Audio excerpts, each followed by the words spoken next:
Cinco destaques da semana 13 da NFL. Esse domingo e segunda-feira foram muito agitados. E vamos que vamos, eu começo lá em New Jersey. E a lei do ex realmente funcionou. Leonard Williams e Geno Smith que o digam, não é verdade? Geno Smith conseguiu mais uma virada no quarto período. 10-0 para Seattle no quarto período contra Nova York. Tava 14-0 para os Jets, né? Os Jets não fizeram nada na segunda etapa. E o Geno Smith conseguiu mais uma virada. Você sabe que desde 2022, o Seattle Seahawks já venceu 10 jogos em que esteve atrás no placar no quarto período. Só o Kansas City Chiefs e o Minnesota Vikings nesse período conseguiram mais, né? E a gente sabe que o Geno Smith assumiu a titularidade do Seattle em 2022. Ele jogou bem, teve 206 jardas e foi importante nessa vitória. Mas ninguém foi mais importante que Leonard Williams. Leonard Williams foi uma escolha altíssima dos Jets em 2015. Foi um dos melhores jogadores de linha defensiva por um bom período lá em Nova York, né? E nessa partida, ele se tornou simplesmente o primeiro jogador desde que o sack se tornou uma estatística oficial em 1982 a ter pelo menos 2 sacks, uma interceptação retornada para touchdown e um bloqueio de chute no mesmo jogo, né? Ele teve uma interceptação retornada para TD de 92 jardas, que foi o retorno mais longo para touchdown de um jogador de linha defensiva na história da NFL. E sabe o que é mais safadinho aqui também, mais engraçadinho, eu já falo? Ele alcançou a velocidade de 28,5 km por hora, né? Assim, a gente tá falando de um jovem de 135 quilos.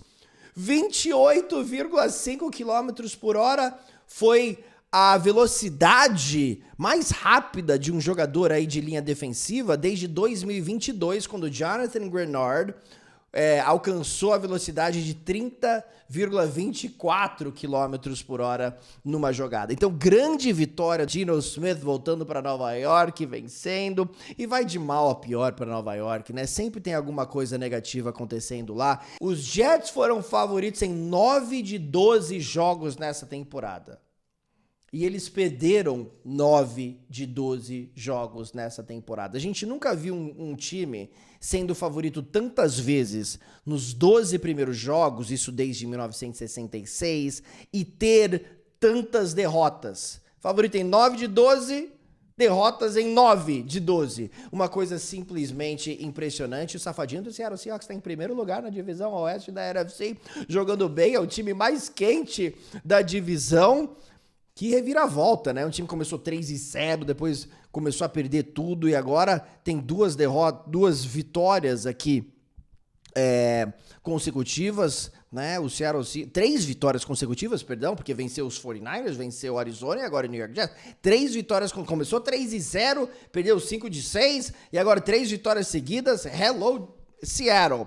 Meu segundo destaque vai para o Philadelphia Eagles e o jeito que eles venceram o Baltimore Ravens, porque a defesa dos Ravens nessa temporada, a gente sabe, não tem sido uma das boas da liga contra o passe, mas contra o jogo terrestre tem ficado no topo da NFL, 1-2, basicamente o ano inteiro. E os Eagles se dedicaram ao jogo terrestre no segundo tempo. E eu te falo outra coisa também, o Baltimore Ravens, quando abre uma vantagem, especialmente quando joga em casa, geralmente vence. Tava 9-0 nessa partida. 9-0 porque o Justin Tucker errou um extra point. Justin Tucker tá jogando mal, hein? Já errou 10 chutes nessa temporada, errou 3 chutes nessa partida e fez uma total diferença no resultado. Mas enfim, o Philadelphia tava perdendo por 9-0 e conseguiu a virada. E eu penso em Philadelphia, para mim, no meu power ranking nesse momento, Philadelphia está no topo. Eu penso que Philadelphia vai ter grande chance de vencer o Super Bowl por causa desse tipo de jogo, né? Estádio hostil, oponente forte, não interessa, a gente vai correr com a bola. Saquon Barkley teve 63 de suas 107 jardas terrestres no quarto período, né? Que é uma coisa que a gente tem visto com frequência aqui nas últimas semanas, Saquon Barkley correndo muito bem no quarto período. E olha só esse número, é o terceiro jogo consecutivo que o Saquon tem pelo menos 50 jardas terrestres e um touchdown no quarto período. Os outros jogadores que conseguiram esse feito, 3 jogos seguidos com esses números,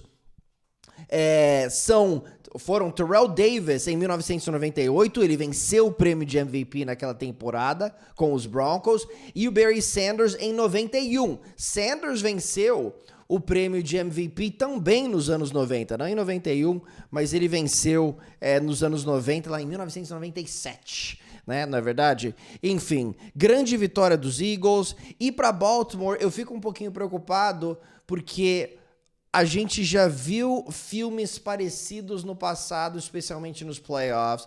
Lamar Jackson, nível de MVP, chega nos playoffs em 2019 e o time perde, né? MVP no ano passado, chega na pós-temporada e o ataque não funciona contra o Kansas City Chiefs. Então já não funcionou nessa partida, também não funcionou algumas semanas atrás contra o Pittsburgh Steelers. Estamos na reta final de temporada, Baltimore tá sofrendo aqui com algumas derrotinhas, né? 8-5 na temporada. Vamos ver o que acontece aqui nas próximas semanas, não é verdade? Meu terceiro destaque vai para uma sequência incrível do Pittsburgh Steelers.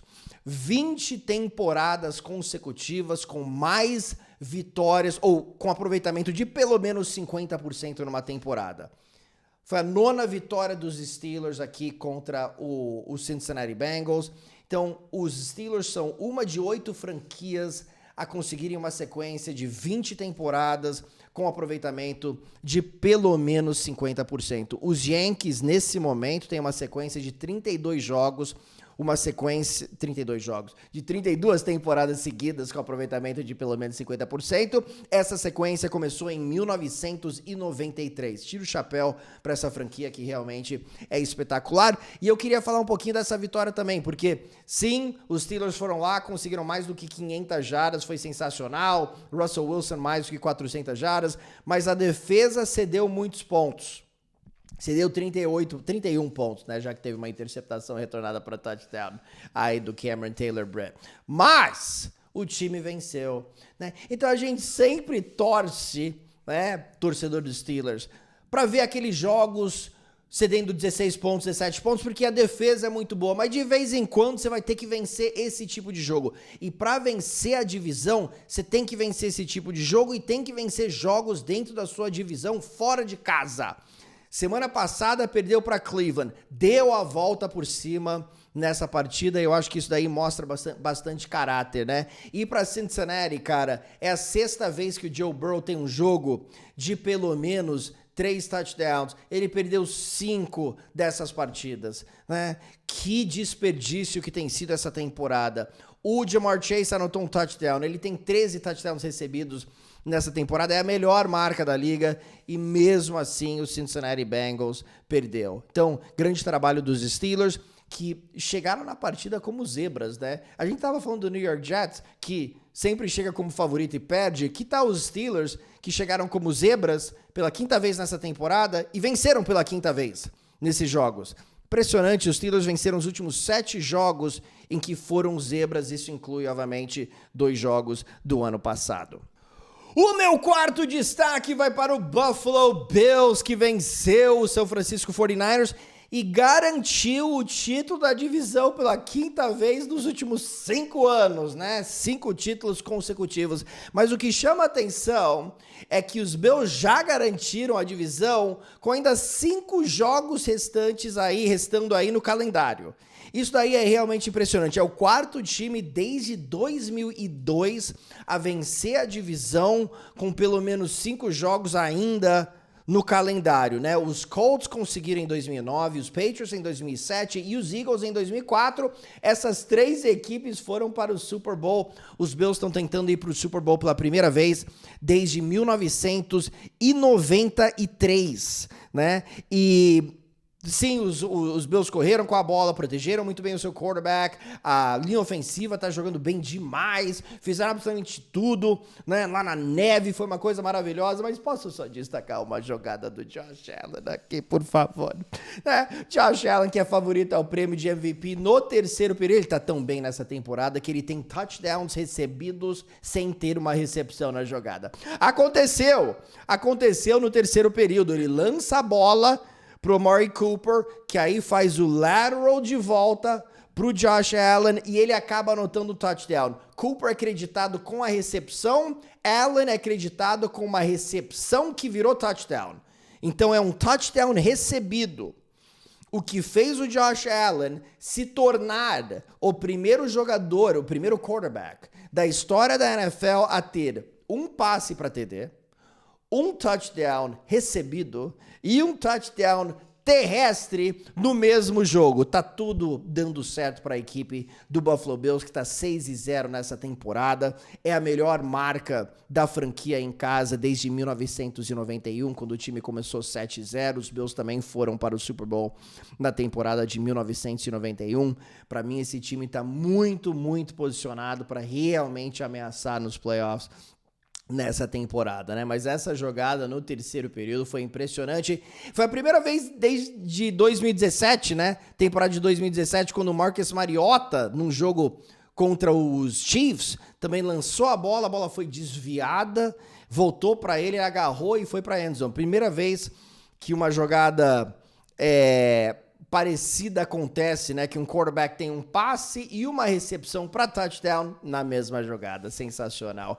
E o meu quinto destaque vai para um Monday Night Football simplesmente insano lá em Denver. 2 interceptações retornadas para touchdown, teve passe de mais de 90 jardas para touchdown, teve a lei do ex com o Jerry Jeudy sendo um espetáculo, e teve o Jameis Winston perdendo num jogo que ele teve 497 jardas e 4 touchdowns. Essa marca de 497 jardas foi a segunda maior marca da história do Monday Night Football, só ficando atrás de Tom Brady, que teve 517 contra os Dolphins na semana 1 em 2011. Mas realmente impressionante. Primeiro quarterback da história a ter pelo menos 450 jardas num jogo com 2 pick six. 2 interceptações retornadas para touchdown. Então a defesa do Denver estava realmente brilhando, cedeu muitas jardas aqui nessa partida, não jogou bem. Levi Wallace foi queimado o jogo inteiro, mas esses 2 touchdowns obviamente foram absolutamente cruciais. Como eu disse, Jerry Jeudy, 235 jardas recebidas. Essa marca é a melhor da história da NFL por um jogador contra sua ex-equipe, já que o Jerry Jeudy jogou no Denver, foi draftado pelo Denver Broncos, né? Mas os Broncos estão muito bem posicionados para conseguirem uma vaga nos playoffs pela primeira vez desde 2015. Não foi um jogo tão limpo do Bo Nix, mas ele teve algumas grandes jogadas também nessa partida. Eu gostei do que eu vi de um modo geral e o que eu tenho visto nessa temporada. Olho no Bo Nix para prêmio de melhor calouro da temporada, mas os números desse jogo foram realmente sensacionais. Eu não esperava um 41-32 no Monday Night e aconteceu. Foi realmente um espetáculo lá em Denver. Não é verdade, meus jovens maravilhosos? Deixe seu like, deixe seu comentário, né? Semana 13 deu o que falar, semana 14 chegando com tudo. Falamos em breve. Um grande abraço a todos vocês. Tchau!